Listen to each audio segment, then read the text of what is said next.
예, 오늘 본문은 드디어 유다와 예루살렘이 이제 바벨론의 공격을 받아서 멸망당하게 되는 그 시점에서의 이야기입니다. 예레미야로서는 굉장히 안타깝고 그가 평생을 예언했는데 그 예언한 보람이 별로 없죠. 유다와 예루살렘이 함락될 것이다. 항복해라. 뭐 그렇게 말하면 그 말은 빨리 항복해라 그런 뜻이 아니고 회개해라. 지금이라도 하나님께 매달려서 하나님 살려주십시오.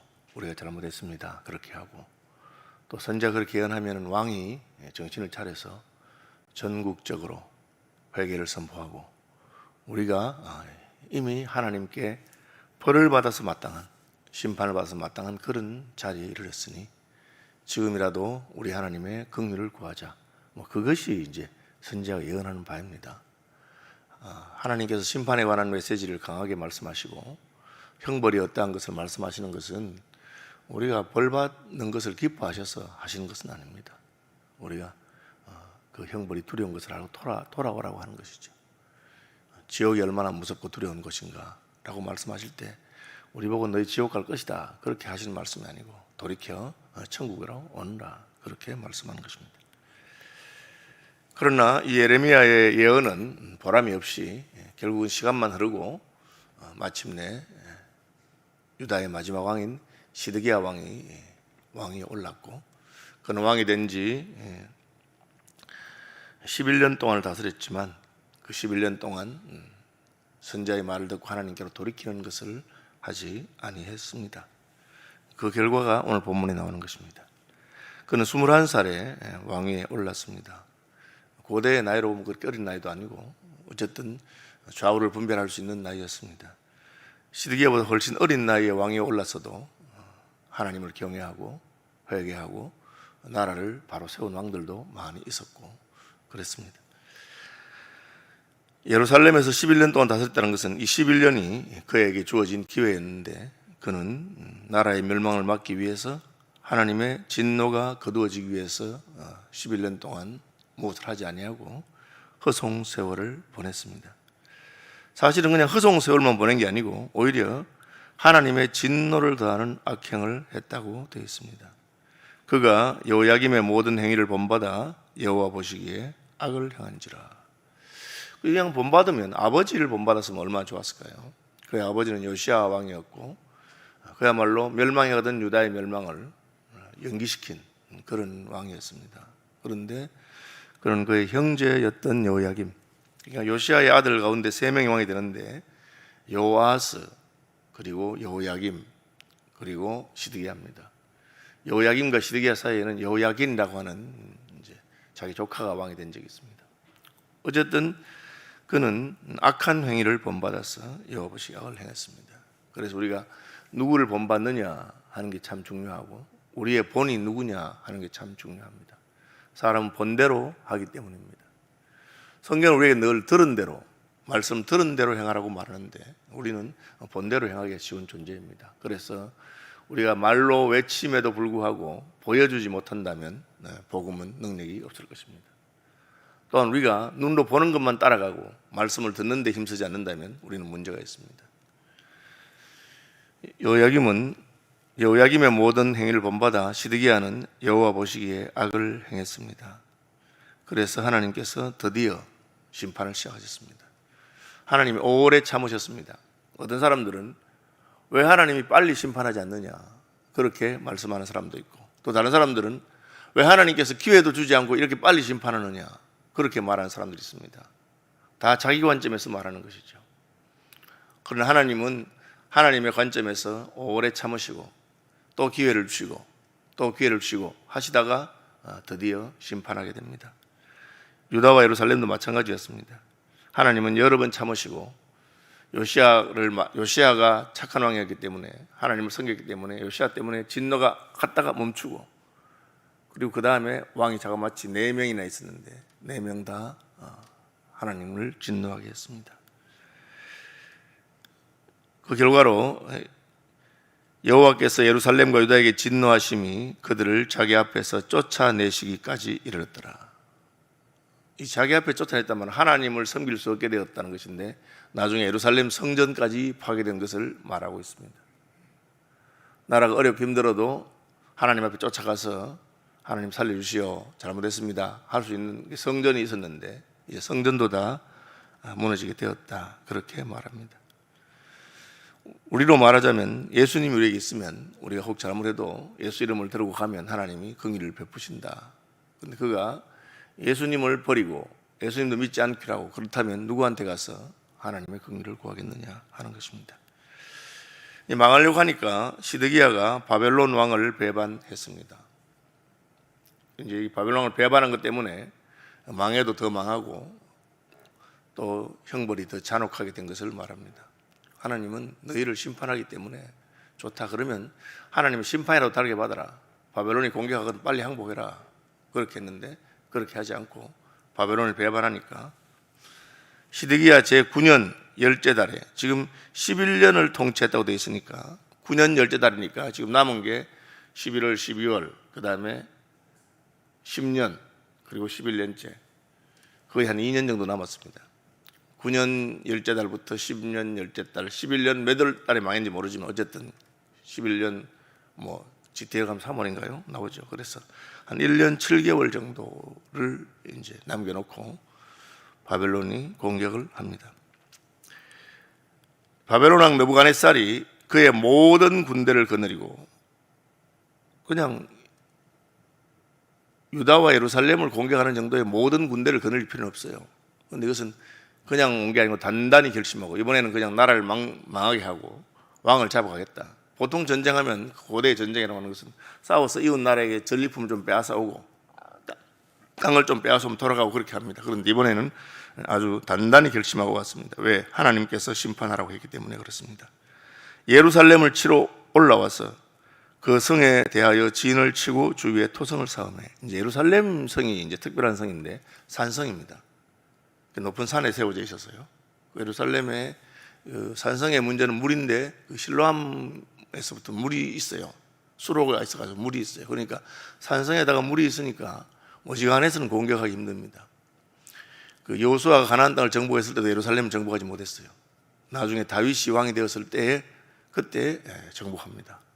다윗이 왕이 돼 정복할 때도 예루살렘에 있던 사람들이 말하기를 뭐 여부스 사람이라 했는데 예루살렘을 어떻게 정복한다고 하느냐, 우리 산성인데 여기는 소경이나 쩔룩발이라도 몇백 명을 물리칠 수 있는 곳이다, 그렇게 말했어요. 실제로 난공불락의 성이었는데 다윗 왕 시대에 그 수로로 특공대가 들어가서 문을 열고 그렇게 정복한 적이 있습니다. 그러니까 유다가 다 멸망해도 예루살렘은 괜찮다. 예루살렘은 또 그들이 신앙적으로는 생각하기를 예루살렘에는 예루살렘 성전이 있으니까 하나님이 지켜줄 거야, 그런 생각을 했습니다. 그런데 바벨론이 포위를 했는데 아무도 지켜주지 않는 겁니다. 왜? 이미 하나님이 떠났어요. 영광이 이스라엘에게 떠났고 하나님께서 떠나신 것을 알지 못한 거예요. 바벨론이 올라와서 어떻게 하느냐, 성 주위에 토성을 샀습니다. 높은 데서 낮은 데로 공격하기 쉽기 때문에 예루살렘이 산이고 밑에서 올라가는 게 힘드니까 여기 아예 성을, 예루살렘 높이만큼 성을 쌓아 올라가는 거예요. 토성을. 이 토성을 쌓는 것은 굉장히 힘든 일입니다. 아주 큰 전쟁 때 군대가 많은 나라들이 하는 겁니다. 뭐 중국 같은 나라들이 한국을 점령하러 온다든지 할 때 토성을 쌓고 이렇게 합니다. 그렇게 합니다. 규모가 어마어마한 거죠. 아예 성 주위에 예루살렘 성벽 높이만큼 토성을 쌓아서 거기서 서로 싸우겠다, 화살도 쏘고 하겠다, 그렇게 한 겁니다. 그러니까 난공불락의 성이 11년까지, 그 성이 시드기야 왕 제 11년까지 포위되었더라. 그해 넷째 달에, 그렇게 넷째 달이니까 10년 1년을 꼬박 포위당하고 9년 10월에 왔으니 10월, 11월, 12월, 그 다음에 1, 2, 3, 4, 넷째 달 7달 1년 7개월을 포위당했어요. 그러면은 성 안에 뭐가 문제냐? 곡식이 없어요. 농사는 성 밖에 들판에서 짓기 때문에. 그래서 자기들이 그 포위당했을 때 9년 10월 달에 포위당할 때 그때 그 해에 추수해서 가지고 있던 곡식이 있는데 1년을 먹고 농사를 못 지었으니까 그 다음에부터 굶기 시작하는 거예요. 1년 7개월이니까 1년은 먹고 살았다 하더라도 혹은 조금 아껴서 더 먹고 살았다 하더라도 사람이 얼마나 굶고 살겠습니까? 한 달만 굶으면 끝나는 건데 한 달도 못 굶죠. 아무것도 못 먹으면 뭐 일주일 만에 죽는데 곡식이 없어요. 성중에 기근이 심하여 그 땅 백성의 양식이 떨어졌더라. 그렇게 1년 7개월을 포위당했으니까. 그러니까 그 성벽이 파괴되면, 예루살렘 성벽이 견고한데도 밖에서 이제 공격해서 파괴되니까 그 구멍 난 곳, 뚫어진 곳 혹은 무너진 곳으로 도망가기 시작했습니다. 모든 군사가 밤중에서 거성에서 나가 두 성벽 사이 왕의 동산 견문길로 도망하여 갈대아인들이 거성을 에워쌌으므로 그들이 아라바 길로 가더라. 광야 쪽으로 해서 도망가기 시작했습니다. 이게 이제 끝난 거죠. 너도 나도 이제 뿔뿔이 자기 목숨을 찾기 위해서 도망가기 시작하니까 끝난 겁니다. 군대가 그냥 두지 않고 쫓아왔습니다. 갈대아 군대가 그 왕을 뒤쫓아, 이 시드기야 왕이죠, 여리고 평지에서 시드기야를 따라잡았다. 여리고까지 쫓아간 겁니다. 여러분, 선한 사마리아인 비유에서 예루살렘에서 여리고로 내려가던 중 이런 말 나오거든요. 예루살렘은 높은 지역이고 여리고는 낮은 지역입니다. 사해 근처에 있습니다. 내려온 그 길로 도망갔는데 따라온 겁니다. 따라와서 왕을 잡아버리니까 왕의 모든 군대가 그를 떠나 흩어진지라. 아니, 왕을 잡으면 목숨을 걸고 왕을 위해서 싸워줘야 되는데 그렇게 하는 사람이 아무도 없었어요. 왜? 왕이 자기의 왕이신, 자기의 하나님이신 여호와를 위해서 아무것도 하지 않았기 때문에. 지금 성전이, 이스라엘 종교가, 유다가 지금 무너져가고 있는데도 불구하고 그냥 자기 하고 싶은 대로 한 겁니다. 그러니까 자기가 바벨론 왕에게 잡힐 때 아무도 자기를 위해서 목숨을 걸거나 해주는 사람이 없어요. 그냥 다 도망가 버렸어요. 이제 왕이, 군대가 없는 왕, 도망가다가 잡힌 왕이 얼마나 비참하게 되느냐. 그들이 왕을 사로잡아 하마 땅 리블라에 있는 바벨론 왕에게로 끌고 가며 그가 시드기야를 심문하여, 왕이 직접 이제, 바벨론 왕이 직접 공격하러 왔는데 이제 예루살렘까지는 안 와 있고 하마 땅에 이제 기다리고 있습니다. 군대를 보내서 잡아와라. 잡아온 겁니다. 그러니까 심문할 때 어떻게 하냐. 첫째, 시드기야의 아들들을 그의 눈앞에서 죽이고 왕자들을 다 죽여버렸어요. 너 이제 끝났다는 거예요. 앞으로 대를 이을 왕자들이 없어요. 다 죽였습니다. 너 나한테 대항했지. 이제 너희 왕조는 끝난 거야.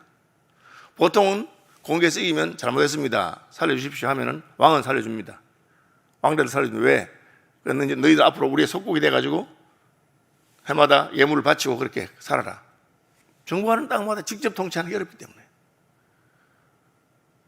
그래 살려주는 게 낫습니다. 안 그러면 그냥 완전히 황폐하게 만들어버리면 거기서는 뭐 바벨론을 향해서 예물이 올라오는 것도 없고 아무것도 없습니다. 그런데 그걸 한 겁니다. 왕자들을 다 죽입니다. 그리고 리블라에서 유다의 모든 고관들을 죽이며 높은 사람들, 장관들, 총리, 장관 뭐 이런 사람들 다 죽였습니다. 나라를 완전히 멸하겠다는 거죠. 시드기야의 두 눈을 빼고 놋사슬로 그를 결박하여 눈을 빼버렸어요. 너는 눈도 없는 눈, 너는 그렇게 보는 눈이 없느냐? 바벨론하고 싸워서 이길 줄 알았느냐? 그렇게 하나님 쪽에서 말한다면 너는 보기는 보아도 알지 못하는 자와 같이 이 나라의 운명이 이렇게 된대 하고 눈을 뽑아버렸습니다. 그리고는 사슬로 그를 결박하여 끌고 갔습니다. 그리고 그가 죽는 날까지 옥에 가두었습니다. 여러분, 이 잘 살다가 못 살아지면 더 힘들다 합니다. 하던 게이기 때문에. 왕이니까 자기 마음대로 하던 사람, 자기가 원하는 대로 다 했습니다. 모든 자유를 누리고 심지어 하나님에 대해서도 함부로 했습니다. 하나님께서 그의 모든 자유를 빼뜨리고 그의 눈에 빛을 빼뜨리고 그렇게 됐습니다. 이 바벨론이 이렇게 하는 건 특이한 거예요. 보통 이제 그냥 살려둬야 거기서 뭘 올라올 건데, 뒤에 가보면 알겠지만 성전을 무너뜨리고 예루살렘 성벽을 무너뜨리고 황폐하게 만들고 그야말로 짐승이 거기서 양떼나 소떼나 돌아다니도록 하는 목장으로 만들어버렸어요. 쓸만한 인간들은 다 끌고 가버리고 그렇게 합니다. 왜 이런 일이 일어났느냐? 예레미야가 말한 대로 된 겁니다. 예레미야가 여러 번 회개하시오, 하나님께로 돌아오시오. 하나님이 화가 많이 나셨습니다. 그런데 하나님 오래 참으니까 인간들이 뭐 설마 하고 자꾸 가는 거예요. 그러다 막상 딱 진노가 닥치니까 하나님 왜 갑자기 이러십니까? 갑자기 이러신 게 아니에요. 그 전에 징조가 많이 있었고 하나님께서 여러 번 말씀했습니다. 예수님께서도 예루살렘아 암탉이 날개를, 병아리를 그 날개 아래 품으려 한 것 같이 내가 몇 번이나 그랬는데 너희가 듣지도 않고 깨닫지도 못하는구나, 그렇게 합니다.